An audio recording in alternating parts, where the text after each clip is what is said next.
ರಾಜ್ಯಪಾಲರಿಗಷ್ಟೇ ಅಲ್ಲ, ರಾಷ್ಟ್ರಪತಿಗೂ supreme ಕೋರ್ಟ್ನಿಂದ deadline ಈಗ ಆದೇಶ ಸಿಕ್ಕಿರೋದು. ಯಾವುದೇ ವಿಧೇಯಕಗಳಿಗೆ ಸಂಬಂಧಿಸಿದಂತೆ ನಿರ್ಧಾರ ತೆಗೆದುಕೊಳ್ಬೇಕು ಅಂದ್ರೆ ರಾಷ್ಟ್ರಪತಿಗಳಿಗೂ ಈಗ ಸುಪ್ರೀಂ ಕೋರ್ಟ್ 3 ತಿಂಗಳ ಗಡುವನ್ನ ಕೊಟ್ಟಿದೆ.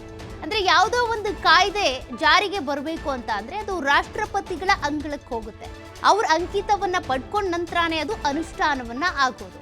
ಆದ್ರೆ ಈ ರೀತಿ ಪೆಂಡಿಂಗ್ ಉಳಿಸ್ಕೊಂಡಿರ್ತಾರಲ್ಲ ರಾಷ್ಟ್ರಪತಿಗಳು ಫೈಲ್ಗಳನ್ನ, ಆ ರೀತಿ ಪೆಂಡಿಂಗ್ ಉಳಿಸ್ಕೊಳ್ಬಾರ್ದು ಅನ್ನೋದು ಸುಪ್ರೀಂ ಕೋರ್ಟ್ನ ಒಂದು ಆದೇಶ. 3 ತಿಂಗಳ ಒಳಗೆ ಕಾಲಮಿತಿಯನ್ನ ನಿಗದಿಪಡಿಸಿ ಆದೇಶವನ್ನು ಕೊಟ್ಟಿರೋದು ಸುಪ್ರೀಂ ಕೋರ್ಟ್.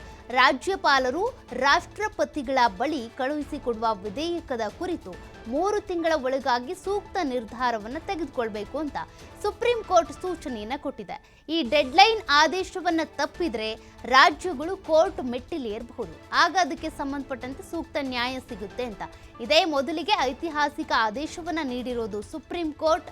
ರಾಷ್ಟ್ರಪತಿಗಳಿಗೆ ಸುಪ್ರೀಂ ಆದೇಶದಲ್ಲಿ ಹಾಗಾದ್ರೆ ಏನಿದೆ ಅಂತ ನೋಡೋದಾದ್ರೆ, ಸಂವಿಧಾನದ 201ನೇ ವಿಧಿ ಪ್ರಕಾರ ರಾಜ್ಯಪಾಲರು ಕಳುಹಿಸಿಕೊಟ್ಟ ವಿಧೇಯಕಕ್ಕೆ ರಾಷ್ಟ್ರಪತಿಗಳು ಒಂದು ಸಹಿಯನ್ನ ಹಾಕಬೇಕು, ಅಂಗೀಕಾರ ಮಾಡಬೇಕು.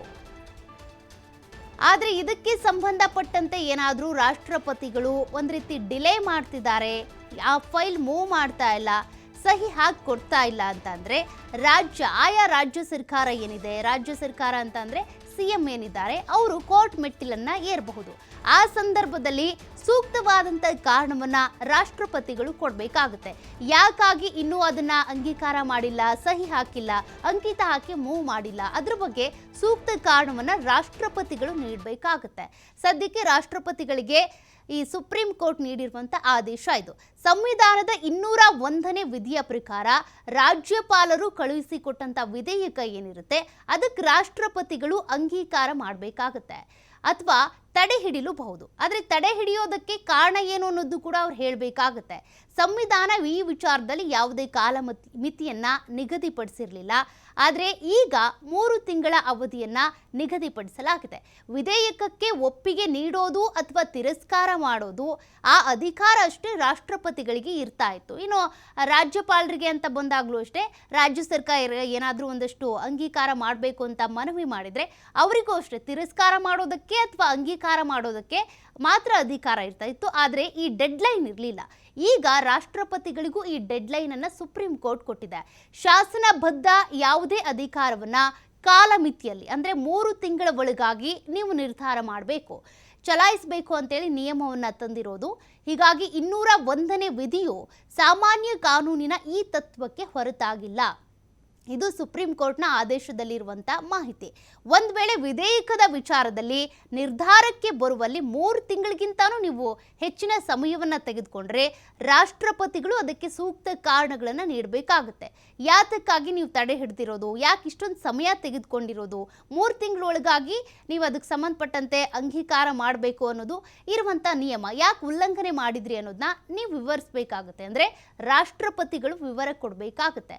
ಇನ್ನು ಆ ಕುರಿತಂತೆ ಸಂಬಂಧಪಟ್ಟ ರಾಜ್ಯಗಳಿಗೆ ಮಾಹಿತಿಯನ್ನು ರವಾನೆ ಮಾಡಬೇಕಾಗುತ್ತೆ. ಯಾವುದೇ ರಾಜ್ಯದಿಂದ ಒಂದು ಮಸೂದೆ ಏನಿದೆ ಅದು ಕಾಯ್ದೆಯಾಗಿ ಬರಬೇಕು, ಕಾನೂನಾಗಿ ಹೊರಹೊಮ್ಮಬೇಕು ಅಂದರೆ ಅದು ರಾಷ್ಟ್ರಪತಿಗಳ ಅಂಕಿತವನ್ನು ಪಡೆದುಕೊಳ್ಬೇಕಾಗುತ್ತೆ.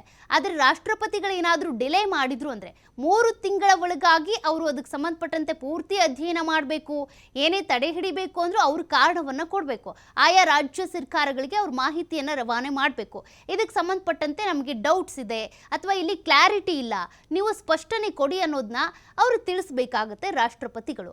ಆದರೆ ಹಂಗೂ ಏನು ಉತ್ತರ ಕೊಡದೆ ಅವರು ತಡೆ ಹಿಡಿದಿದ್ದಾರೆ ಅಂತ ಅಂದರೆ ರಾಷ್ಟ್ರಪತಿಗಳು ಕೂಡ ಇದಕ್ಕೆ ಸಂಬಂಧಪಟ್ಟಂತೆ ಸೂಕ್ತ ವಿವರಣೆ ಕೊಡಬೇಕು ಅನ್ನೋದು ಸುಪ್ರೀಂ ಕೋರ್ಟ್ನ ಒಂದು ಆದೇಶ.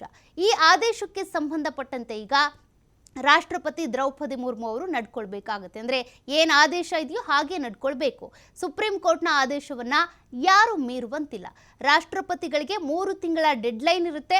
ಅಷ್ಟರ ಒಳಗಾಗಿನೇ ಯಾವ್ಯಾವ ರಾಜ್ಯದಿಂದ ಯಾವ್ಯಾವ ಮಸೂದೆಗಳು ಬಂದಿದ್ದಾವೆ ಅದನ್ನು ಕಾನೂನಾಗಿ ಮಾಡಬೇಕು ಅಂತ ಅಂದರೆ ರಾಷ್ಟ್ರಪತಿಗಳ ಅಂಕಿತ ಬೀಳಲೇಬೇಕಾಗುತ್ತೆ. ಯಾಕೆ ಅವರು ಸಹಿ ಹಾಕಿಲ್ಲ, ಯಾಕೆ ಒಪ್ಪಿಗೆ ಕೊಟ್ಟಿಲ್ಲ, ಯಾಕೆ ತಡೆ ಹಿಡಿದಿರೋದು ಅದೆಲ್ಲದ್ರ ಬಗ್ಗೆ ವಿವರಣೆಯನ್ನು ಕೊಡಬೇಕಾಗುತ್ತೆ ರಾಷ್ಟ್ರಪತಿ ದ್ರೌಪದಿ ಮುರ್ಮು ಅವರು. ಅಂದರೆ ಇವರೇ ಅಂತಲ್ಲ, ಯಾರೇ ರಾಷ್ಟ್ರಪತಿಗಳಾಗಿ ಬಂದರೂ ಕೂಡ ಇದೇ ಆದೇಶವನ್ನು ಫಾಲೋ ಮಾಡಬೇಕು ಅನ್ನೋದು ಸುಪ್ರೀಂ ಕೋರ್ಟ್ನ ಒಂದು ಐತಿಹಾಸಿಕ ಆದೇಶ ಇದು.